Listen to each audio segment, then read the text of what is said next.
अपने हस्बैंड को मैंने जी व्हाट्सएप किया कि how are you doing, and then instead of like वो पूछना कि जी तुम कैसी हो, कि ट्रीटमेंट सही जा रहा है, मेरे से पूछना अच्छा जी कितनी गंजी हो गई हो, लिसनिंग सच वर्ड्स कि तुम दिखाओ तो सही ना कि सर कितना है, बाल कितने रह गए हैं। मेरा नाम गुलनाज अयाज है, I am a single parent और मैं आर्टिस्ट हूँ, और मैं साथ में ही एक बहुत ही रिनाउंड एजुकेशन इंस्टीट्यूट में काम कर रही हूँ। तो मेरी स्ट्रगल जो है वो 2011 में शुरू हुई। 2011 में मेरी शादी हुई थी। Financially, emotionally and being there physically there was zero support from my in-laws and husband.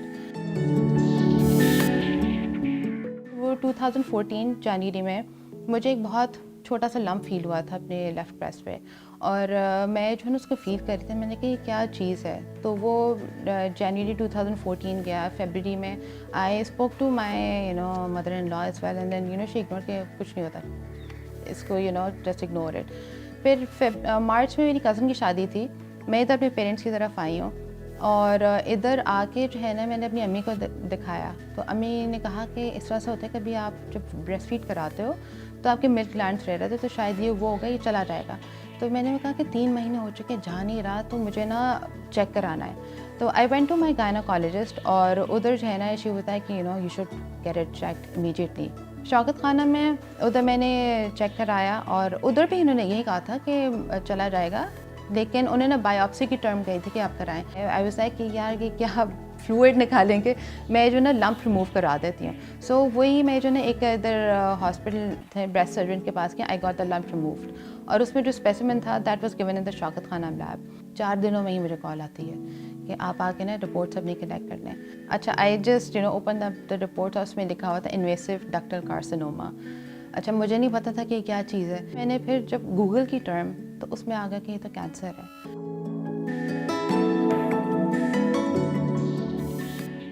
देखिए, आप जब कैंसर सुनते हैं तो आपको यही होता है ना कि द पर्सन इज़ गॉन, उसको बस ख़त्म होगी उसकी ज़िंदगी। और मेरे लिए तो जो है ना मैं बहुत रोई थी। मुझे था कि मुझे ये फियर्स आ रहे थे कि मुझे कुछ हो गया तो मेरी मेरी बेटी का कौन ख्याल रखेगा। मैंने इस तरह से हस्बैंड को बताया मैंने, and then that was very casual कि अच्छा ठीक है, ये दुनिया तो ठीक है बाकी, और तो जो भी लोग बात करते हैं कि listening such things from your husband, and he was giving examples from his own family कि मेरी ममानी को हुआ था तो वो तो 10 दिन में ही उनकी डेथ हो गई थी। 2011 14 जनवरी को शादी हुई थी, एंड कैन यू बिलीव 2015 14 जनवरी को ही डिवोर्स्ड मी।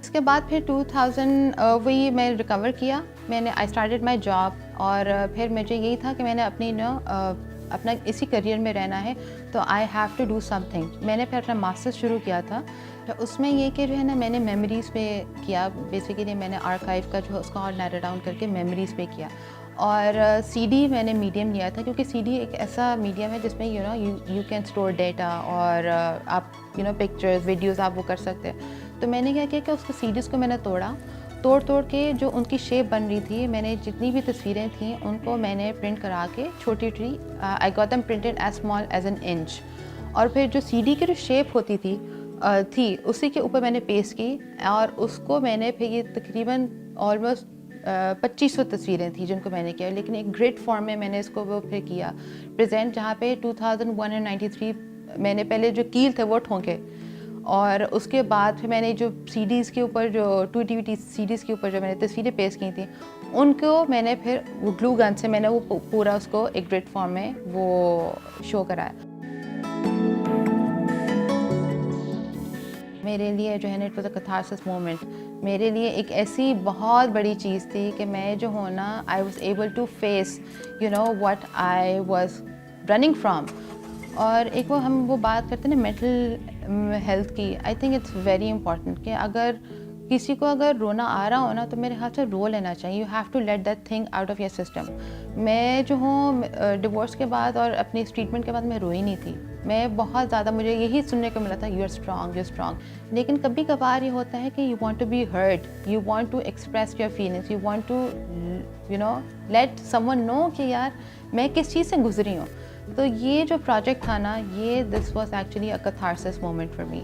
मेरे लिए जो है ना आई शेड आउट आई थिंक सब कुछ मैंने अपना बाहर निकाल दिया।